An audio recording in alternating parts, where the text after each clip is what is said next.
नमस्कार, मी doctor Sonam Shinde, consultant interventional cardiologist at Medicover hospital Pune. आज आम्ही टावीबद्दल बोलतोय. TAVI is transcatheter aortic valve implantation. आपल्या इन्स्टिट्यूटमध्ये we did a successful case of high risk TAVI on 25th of August this year. Patient was discharged on day 3, day 4 of surgery. She is fully satisfied, hale and hearty. She is with us. The patient is with us. So this session was to increase the awareness about the TAVI procedure, which is a landmark in the cardiology field. Apart from the open heart surgery, TAVI is a very good option for aged patients who are in high surgical risk for aortic valve implantation. So we in Medicover Hospital are fully equipped to do this procedure in the future. So requesting you all to give us the opportunity to conduct this procedure in the future. See, TAVI is usually done.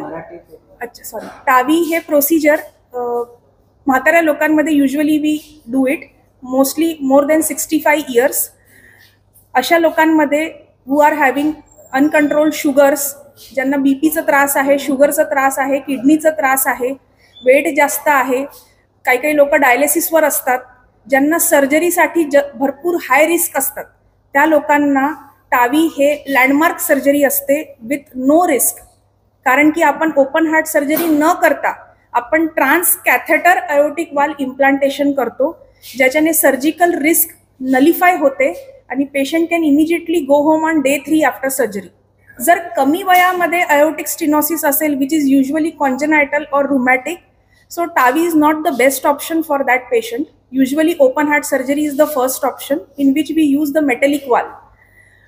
Further एक landmark आलेला आहे की ज्यांचं पहिले aortic valve implantation झालेलं आहे सर्जरीद्वारा आणि आता 10 वर्षानंतर ते वाल जर खराब झाला असेल, पेशंटचं वय 65-70 इयर असेल, तर अशा लोकांना आपण पहिला इम्प्लांटेड वालमध्ये सुद्धा टावीद्वारा दुसरं वाल इम्प्लांटेशन करू शकतो, ज्याला म्हणतो वाल इन वाल.